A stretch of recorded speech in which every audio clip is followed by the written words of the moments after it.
Hi, I'm Old Norse Specialist Dr. Jackson Crawford.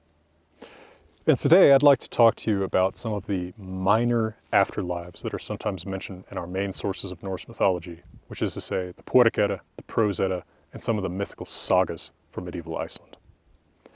We find that there's actually a pretty inconsistent, incongruous picture of the afterlife in these sources, far removed from the very cleanly delineated division into hell and Valhalla and sometimes Folkvanger that you'll read about on the internet or in other secondary sources.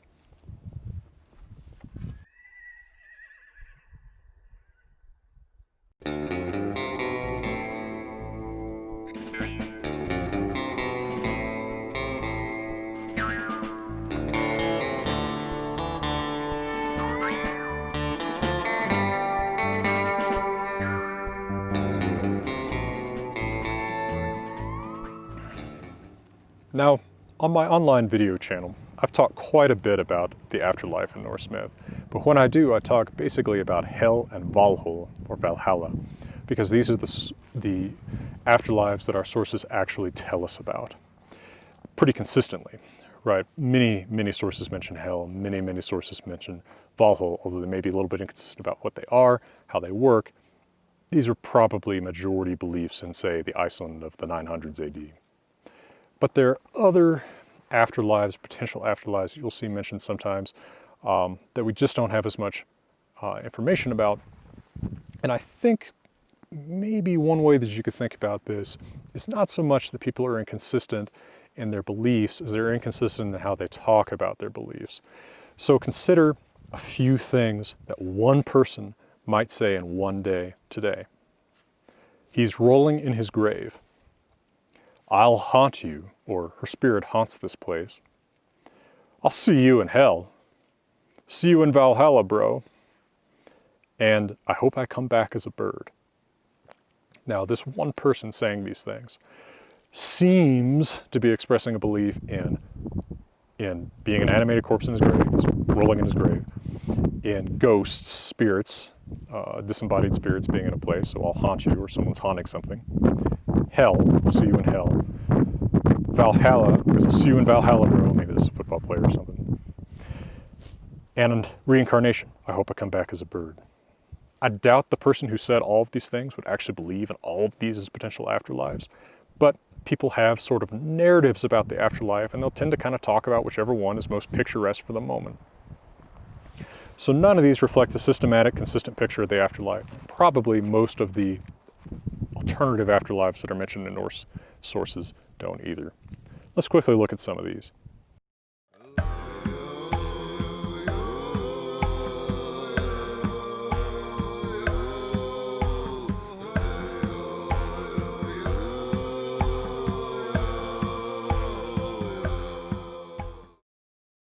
One that's mentioned is Folkvanger. This actually has one single source because Snorri doesn't count in the Prose Edda because he's just quoting this source. Grimnes Mál, stanza 14. Folkvanger in níundi, en þar Froya ræður sessa kostum í sal. Holvan val hon kys hverjan dag, en holvan Odin å. So Folkvanger is the ninth home of a god. Here Odin is talking about the homes of the different deities. And there Froya rules the choice of seats in the hall. She chooses half the dead men in battle every day, and Odin owns half. This is the entire source for the notion that half of the men who die in battle go to Froya. It is possible that some people believe that Folkvanger was a separate place where half of the dead men went. But I personally believe there's strong evidence that this is just another word for Valhalla. Folkvanger would mean army plain. Pretty explainable name for a place like Valhalla where you have entire armies that fight every day. And it says she chooses half the dead. That doesn't necessarily mean they're going to a different place. And if Froya is Odin's wife, which the confusion between Froya and Frigg makes fairly likely, at least in this situation and a lot of other situations, her choosing the seats in Valhalla would be a very normal role for a Norse wife.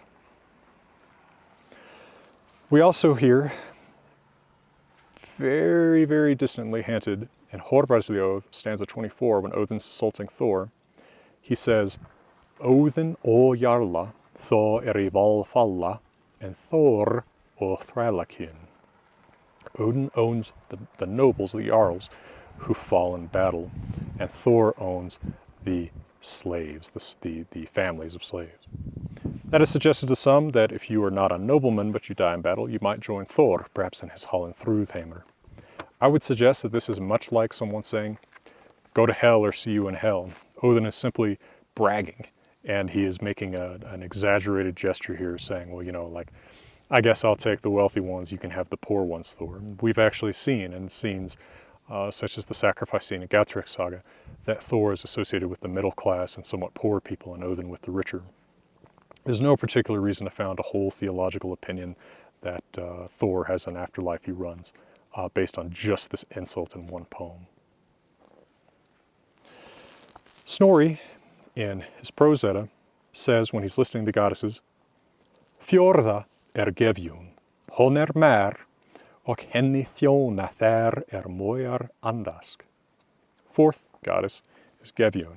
She is a virgin, which directly contradicts the story he tells in chapter 1. And those who die as virgins serve her. Now let me point out that the verb he uses for die here is andask, and that is much more common in the post-Christian period. So this may already be influenced by Christian conceptions of the virtues of virginity. And there's no hint anywhere in our poetic sources or anything else that we can date earlier than Snorri that Gefjun has an afterlife, especially not that she's a virgin. Again, directly contradicted by Snorri in his own chapter 1 of this same book, and of course by Loki's insults in Lokasenna, which mostly appear to be true. Some have wondered if there might have been a Norse belief in reincarnation. You can see maybe a hint that at least this was talked about in the Helgi poems. Both Helgikvi the Hjorvarsonar and Helgikvi the Hundingsbana II in the Poetic Edda end with a note that the protagonist pair in the poem, the hero and his Valkyrie lover, are enderborn, again born. In the prose note, I think at the end of Helgikvi the Hundingsbana II, we read, That var trúa í forneskja at menn veri enderbornir, and that nú kolluð kellingavilla. It was a belief in old times that people were reborn, but that is now called an old lady superstition. Hard to say if there might have been much currency to that, but even in a Christian or post-Christian culture, people often, I mean, certainly you see it today, talk about reincarnation or sort of fantasize about reincarnation without necessarily believing that it's a commonplace thing. Could have been an old superstition, but doesn't seem to have been widely believed in. Although in Gautrek's saga, some jealous berserkers do insult Starkathr and call him an enderborn Jotun, a reborn Jotun, giant enemy of the gods. Now, having mentioned, I suppose, 4 of these, mostly to dismiss the possibility that they were widespread beliefs, I will mention one that actually probably was fairly widespread, which is the belief in Ron, the goddess or perhaps Jotun, giant woman, who takes those men who die in shipwrecks. Snorri in the Prose Edda says, Ron oti nethat hon vedi I men alla tho se komu. Ron owns a net which she uses to which she catches the men, all the men who come into the sea in. There is a rare but characteristic mention of her in the Poetic Edda in Helgikvi the Hjorvarsonar stanza 18, when Atli says to Hrimgerðr, Ressis rekka þú vildir Ron gefa, ef þeir kumit I þverstvari. The king's men, which you want to give to Ron, i.e. to the goddess that they would go to if she killed them in their ships and drowned them in the sea, if the spear hadn't come into your whale meat.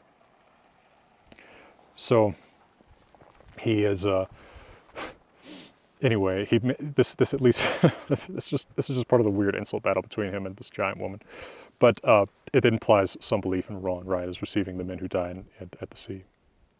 And then in a skaldic poem, I'll mention an incident, Sonatoric by Eil Skallagrímsson, said that in modern Icelandic, whatever. Stanza 7, Mjok hefur Ron ofristan mig.